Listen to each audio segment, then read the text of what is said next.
Charge होगा किस condition में होगा, रेस्ट कंडीशन में होगा।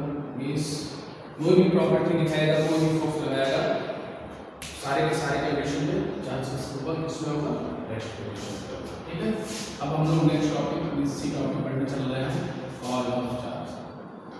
Cause of charge, cause of charge का मतलब चार्ज का प्रोडक्शन का क्या कारण होता है, किसी बॉडी में चार्ज किस कारण से प्रोड्यूस होता है। ठीक है बेटा, तो कॉज ऑफ चार्ज, और हमें इसको पढ़ने से पहले हम लोग कुछ मटेरियल के स्ट्रक्चर के बारे में पढ़ेंगे, मटेरियल क्या होता है।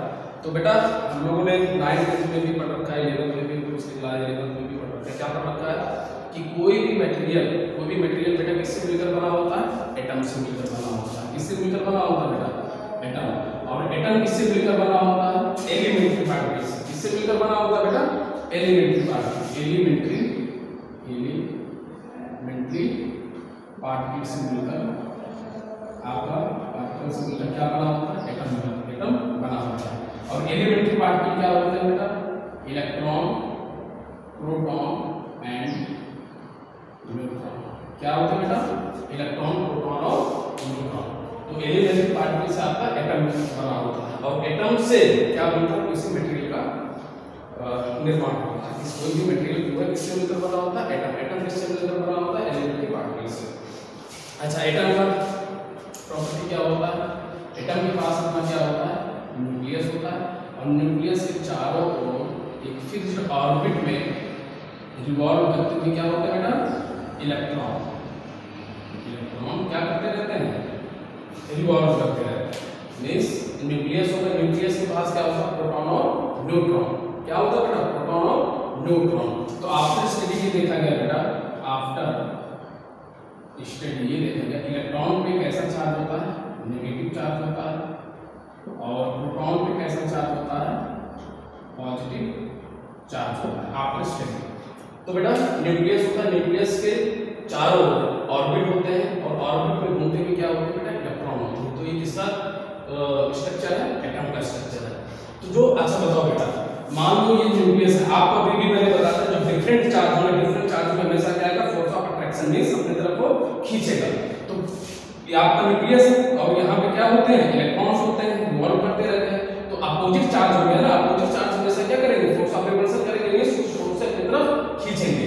तो बेटा आप लोग बताओ, ये जो सबसे पास वाला ऑर्बिट है, और एक तो सबसे दूर वाला ऑर्बिट है, इसको मैं कंपेरिजन करने चल रहा हूँ। ठीक है ना, तो न्यूक्लियस जो है, न्यूक्लियस इस वाले ऑर्बिट के पास जो इलेक्ट्रॉन है, और इस वाले ऑर्बिट के पास इलेक्ट्रॉन जो है, तो किस पे ज्यादा फोर्स लगाएगा, जो न्यूक्लियस के सबसे नजदीक होगा। जब मान लो ये वाला प्रोटॉन इस वाले इलेक्ट्रॉन को कितने न्यूटन का फोर्स लगा रहा है, 5 न्यूटन से, इसको अपनी तरफ खींच रहा है 5 न्यूटन के फोर्स से। और जो आउटर मोस्ट ऑर्बिट में इलेक्ट्रॉन है, मान लो उस पर कितना फोर्स लगा पा रहा है, 2 न्यूटन के फोर्स से, 2 न्यूटन का फोर्स लगा पा रहा है, क्योंकि वो दूर है, डिस्टेंस है।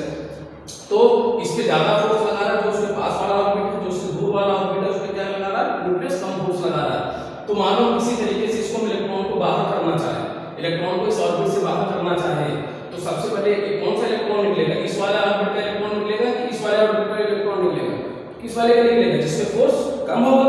और जिसका एक चीज समझ में आया कि मींस मान लो कुछ भी हम करें, मान लो इलेक्ट्रॉन का ट्रांसफॉर्मेशन हम करना चाहें, तो जो आउटर मोस्ट ऑर्बिट में इलेक्ट्रॉन्स होंगे, कहां होंगे बेटा, जो आउटर मोस्ट में, जो सबसे बाहरी ऑर्बिट का इलेक्ट्रॉन होगा, उसी से ट्रांसफॉर्मेशन होगा। एक चीज तो क्लियर हो गया, मींस जो सबसे बाहर वाला ऑर्बिट होगा, इसको हम क्या बोलेंगे, आउटर मोस्ट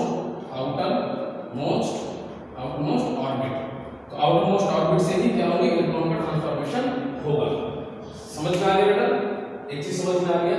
अच्छा, एटम का मतलब क्या होता है, नंबर ऑफ, इसमें क्या होता है, इसकी प्रॉपर्टी क्या होती है, number of proton must be equal to number of electron. Neutron के पास कोई चार्ज नहीं होता है, न्यूट्रॉन के पास कोई चार्ज नहीं होता है, इलेक्ट्रॉन के पास कैसा चार्ज होता है, नेगेटिव। प्रोटॉन के पास कैसा चार्ज होता है, पॉजिटिव चार्ज। न्यूट्रॉन के पास कोई भी चार्ज नहीं होता है। तो एटम में number of proton must be equal to number of electron, means जितना प्लस चार्ज है उतना नेगेटिव चार्ज है। इसका मतलब क्या होगा कि नेट चार्ज क्या हो गया, 0 हो गया। नेट चार्ज क्या हो गया, 0। मींस ये क्या हो गया, इलेक्ट्रिकली क्या हो गया, न्यूट्रल। इलेक्ट्रिकली क्या हो गया बेटा, न्यूट्रल। मींस इनिशियली जब हम एटम को ऐसे ही रखा था, उस पे कोई कुछ भी मैकेनिकल प्रॉपर्टी या मैकेनिकल फंक्शन कुछ भी नहीं किया था, तो एटम शुरुआत में क्या था, number of proton number of electron equal थे और नेट चार्ज उसके जीरो होने के कारण क्या हो गया, इलेक्ट्रिकली न्यूट्रल हो गया। तो एक चीज समझ में नहीं आ रही, इस कंफ्यूजन हो गया कि भाई प्रोटॉन और इलेक्ट्रॉन बराबर है तो नेट चार्ज जीरो कैसे हो जाएगा। इसका मैथमेटिकली से देख लो आप, मान लो आपके पास +2 नंबर है और क्या है -2 नंबर है, इन दोनों को ऐड करेंगे कितना आएगा, जीरो ही तो आएगा। सेम वही समझ लो, इन दोनों को जब इक्वल है तो इनमें एडिशन होगा, एडिशन होने के बाद क्या होगा, न्यूट्रल हो जाएगा, नेट चार्ज जीरो हो गया और इलेक्ट्रिकली न्यूट्रल हो गया। एक चीज समझ में आ गया, इलेक्ट्रिकली न्यूट्रल होता है। अब क्या करेंगे, इसको रबिंग करेंगे। रबिंग करना है तुम्हारे मान लो आयरन मटेरियल लिया, ए मटेरियल और बी मटेरियल, ये आपका न्यूक्लियस है, आपका न्यूक्लियस है। तो इनिशियली मैंने मान लिया कि आपका एटम जो ए है या एटम ए है, इसमें कितने इलेक्ट्रॉन है, मान लो 4 इलेक्ट्रॉन है। कितने प्रोटॉन है मैंने मान लिया 4 प्रोटॉन है। तो शुरुआत में इसको नेट चार्ज कितना था, 0 था। बी वाले मटेरियल पे भी इनिशियली 4 इलेक्ट्रॉन था और 4 प्रोटॉन था, इस पे भी नेट चार्ज क्या था, 0, मींस इलेक्ट्रिकली न्यूट्रल था। एक चीज समझ में आया, जैसे ही हमने दो मटेरियल को आपस में रबिंग करना स्टार्ट किया, कैसे क्या किया बेटा, रबिंग स्टार्ट किया। रबिंग करने के बाद इस वाले मटेरियल में जो एटम का आउटमोस्ट ऑर्बिट होगा और इस वाले मटेरियल का जो एटम होगा उसका आउटमोस्ट ऑर्बिट क्या करेंगे, आपस में रब करेंगे, आपस में क्या करेंगे, रब करेंगे। रबिंग करने के बाद क्या होगा, इलेक्ट्रॉन क्या होगा, इलेक्ट्रॉन डिस्टर्ब होगा। इलेक्ट्रॉन डिस्टर्ब होने के बाद क्या होगा, उस पे फोर्स जो न्यूक्लियस से लग रहा है क्या हो जाएगा, कम हो जाएगा, कम हो जाएगा या बिल्कुल खत्म हो जाएगा। खत्म होने के बाद क्या होगा, इलेक्ट्रॉन या तो इस वाले मटेरियल से इस वाले मटेरियल में ट्रांसफर होगा या इलेक्ट्रॉन इस वाले मटेरियल से इस वाले मटेरियल में क्या हो जाएगा, ट्रांसफर हो जाएगा। ठीक है, तो मैंने इसमें रबिंग करना चाहिए आफ्टर रब मैंने रबिंग करने के बाद क्या होगा। अच्छा, अब बात आती है कि इलेक्ट्रॉन का ट्रांसफॉर्मेशन ए वाले मटेरियल से होगा कि बी वाले मटेरियल से होगा। तो बेटा इलेक्ट्रॉन का ट्रांसफॉर्मेशन जो है किससे होना चाहिए, तो देखो बेटा इस चीज को बहुत ध्यान से समझना कि मान लो ए वाला मटेरियल जो है इलेक्ट्रॉन पे 10 न्यूटन का फोर्स लगा रहा है, कोई दूसरा मटेरियल ऐसे बी वाला मटेरियल पे कोई दूसरा मटेरियल होगा मैंने मान लिया, और ये इलेक्ट्रॉन पे कितने न्यूटन का फोर्स लगा रहा है, 15 न्यूटन का फोर्स लगा रहा है। तो रबिंग करने के बाद इस वाले मटेरियल से इलेक्ट्रॉन निकलेगा, इस वाले मटेरियल से निकलेगा, जिस पे फोर्स कम होगा वहीं से इलेक्ट्रॉन निकलेगा, जिस पे न्यूक्लियस का पकड़ इलेक्ट्रॉन कम होगा वहीं से इलेक्ट्रॉन बेटा निकलेगा ना। समझ में आ रहा है नहीं आ रहा, ये 15 न्यूटन की फोर्स से पकड़े रखा है इलेक्ट्रॉन, ये 10 न्यूटन की फोर्स से तो पकड़ रखा है। जब इन दोनों मटेरियल को आपस में रबिंग किया, रबिंग करने के बाद क्या होगा, जिसका फोर्स वीक होगा न्यूक्लियस का, इलेक्ट्रॉन को जिसका फोर्स वीक होगा वहीं से इलेक्ट्रॉन का ट्रांसफॉर्मेशन होगा। मींस इलेक्ट्रॉन का ट्रांसफॉर्मेशन कहां हो गया, ए से बी हो गया। कहां से कहां होगा बेटा, ए से बी इलेक्ट्रॉन का ट्रांसफॉर्मेशन हो गया। एक चीज समझ में आ गया, तो मैंने मान लिया कि दो इलेक्ट्रॉन का ट्रांसफॉर्मेशन ए से बी में हो गया। अब इसके पास मटेरियल ए के पास कितना इलेक्ट्रॉन बचा बेटा, 2 इलेक्ट्रॉन बचा। प्रोटॉन कितने बचे, 4 प्रोटॉन ही है, क्योंकि प्रोटॉन का ट्रांसफॉर्मेशन नहीं हुआ है। क्यों नहीं हुआ, अभी भी जस्ट बताने वाला हूं। तो इस पे टोटल कितना पॉजिटिव चार्ज, 2 का प्रोटॉन हो गया। मींस एक इसका नेचर कैसा हो गया, पॉजिटिव। मटेरियल कैसा हो गया बेटा, पॉजिटिव चार्ज हो गया मटेरियल। समझ में आ गया बात। ऐसे ही यहाँ पे 2 इलेक्ट्रॉन गया है, कहां से कहां गया, एटम ए से एटम बी की तरफ 2 इलेक्ट्रॉन का ट्रांसफॉर्मेशन हुआ। तो इसमें बेटा टोटल इलेक्ट्रॉन कितने हो गए, 6 इलेक्ट्रॉन हो गए, और प्रोटॉन कितना था, 4 प्रोटॉन था। ये कितना बचेगा, पॉजिटिव नेगेटिव मींस +6 और -4 को ऐड करो कितना आएगा, +2 तो आएगा, सॉरी -6 और +4 को ऐड करो कितना आएगा, -2 आएगा। यहाँ पे कितना बचा, 2 इलेक्ट्रॉन बचेगा। तो 2 इलेक्ट्रॉन से प्रॉपर्टी इलेक्ट्रॉन नेगेटिव होता है, उसमें जो है नेगेटिव चार्ज आ गया। मींस समझ में आ गया। अच्छा, ट्रांसफॉर्मेशन इलेक्ट्रॉन का ही क्यों होता है, प्रोटॉन का क्यों नहीं होता, इसका कारण ये है कि mass of electron is greater than mass of proton. इस कारण से इलेक्ट्रॉन का मास हल्का होता है, mass as compare to proton के। हल्का होने के कारण इलेक्ट्रॉन का ट्रांसफॉर्मेशन आसानी से हो जाता है। तो एक चीज समझ में आया, आपका मटेरियल ए जो है कैसा चार्ज हो गया,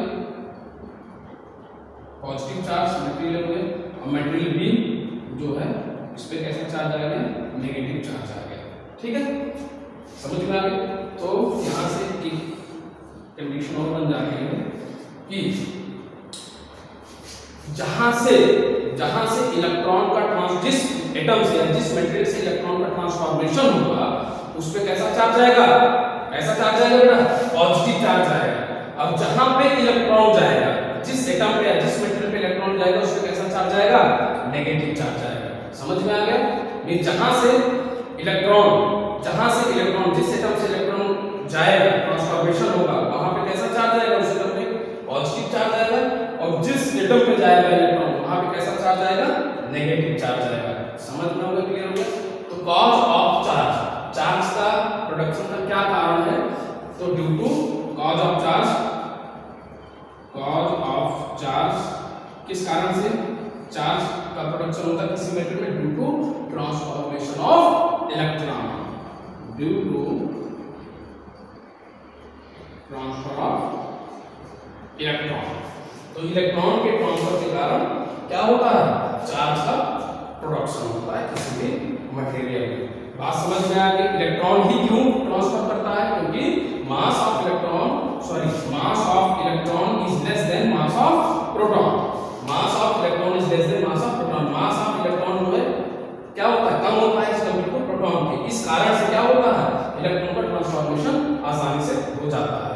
और इलेक्ट्रॉन के ट्रांसफॉर्मेशन आसानी से होने के नाते इस पे क्या होता है, मटेरियल आपस में चार्ज होता है। कैसे चार्ज होता है इसको मैंने मैथमेटिकली आपको अच्छे से समझा दिया है, बेटा नोट कर लो।